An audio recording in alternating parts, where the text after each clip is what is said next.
Hi అండి. ఇది వచ్చేసి డబుల్ కట్ వర్క్ హ్యాండ్స్. అది ఎలా స్టిక్ చేయాలో చూపిస్తాను చూడండి.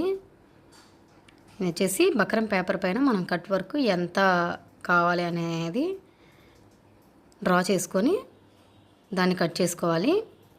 దాన్ని లైనింగ్ పైన పెట్టేసి గమ్తో కానీ లేదా స్టిచ్ కానీ వేసుకుంటే సెట్ అయిపోతుంది.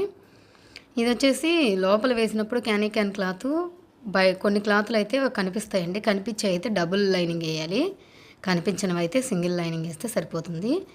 ఇది వచ్చేసి డబుల్ కట్ వర్క్ కదా, ఇంకొకటి కట్ వర్క్. ఇది వచ్చేసి కనిపిస్తుందండి. ఇందాక బోర్డర్ దగ్గర పట్టులా ఉంది కదా, కనిపించదని చెప్పేసి దానికైతే సింగిల్ వేసాను, దీనికైతే డబుల్ క్లాత్ వేసేసాను. ఆల్రెడీ వెనక వైపు లైనింగ్ వేసాను, మళ్ళీ ఫ్రంట్ వైపు కూడా లైనింగ్ వేసాను. ఇది వచ్చేసి ఇట్లా ఫోల్డ్ చేస్తున్నాను.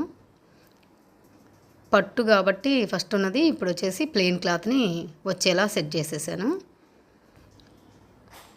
కరెక్ట్గా మిడిల్కి వచ్చేలాగా మొత్తం ప్రతి కట్ వర్క్ ఇంకో కట్ వర్క్కి మిడిల్లో వచ్చేలాగా. Thank you.